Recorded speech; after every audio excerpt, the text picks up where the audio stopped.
carpets, crystal chandeliers, and free breadsticks, Sam held the door and pulled out her chair. Julie did her best to play the part of the elegant little date, too. The conversation flowed, as did the wine. The lobster thermidor was excellent as far as she could tell, and everything seemed boring but fine. Until Julie stared at Sam across the table, with the check lying between them. "Excuse me?" she managed in a strangled whisper. "I said, should I ask him to bring a card machine?" Sam raised an eyebrow at her. "I've got cash for my half." She gaped from him to the check and back.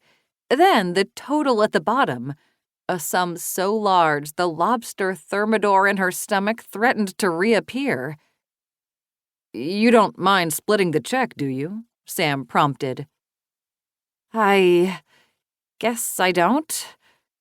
Not usually, but if she'd known they'd split the check, she would never have agreed to come here."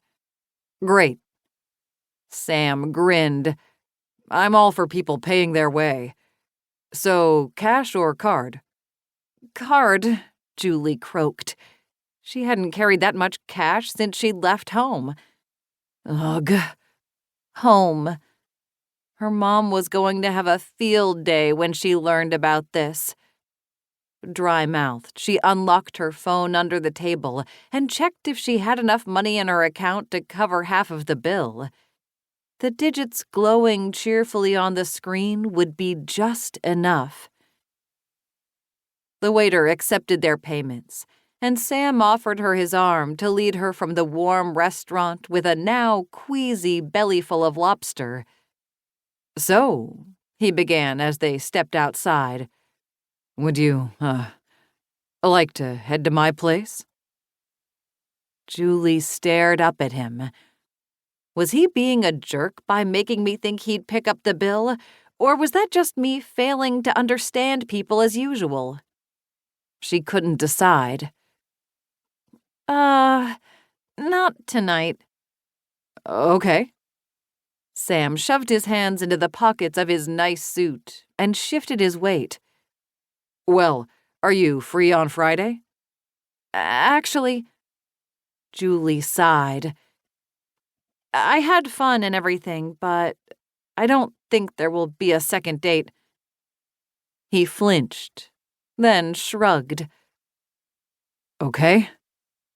Thanks anyway." "Thanks," Julie managed, and watched him stride toward his car without offering her a ride home.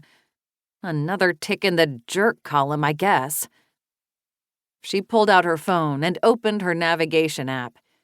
She was 7 blocks from home. She didn't have the budget left for an Uber after the dancing rose had taken its pound of flesh. Nothing like a long, lonely walk home through Brooklyn in the dark after a disastrous date.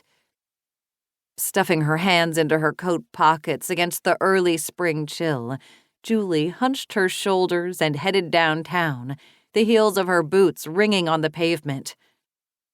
Why do I have to be so bad at people? Things would be so much easier if she could read them better.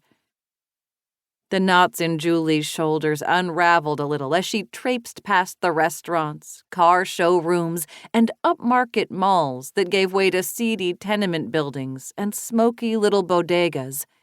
Graffiti splashed the walls, loud and colorful and profane, making her feel at home. Still, she glanced into dark doorways as she passed them and tugged at the short skirt of her one and only decent dress to cover a little more skin.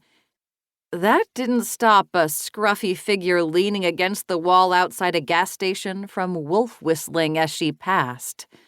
She ignored him and continued briskly to the overpass ahead that marked the corner of her home block.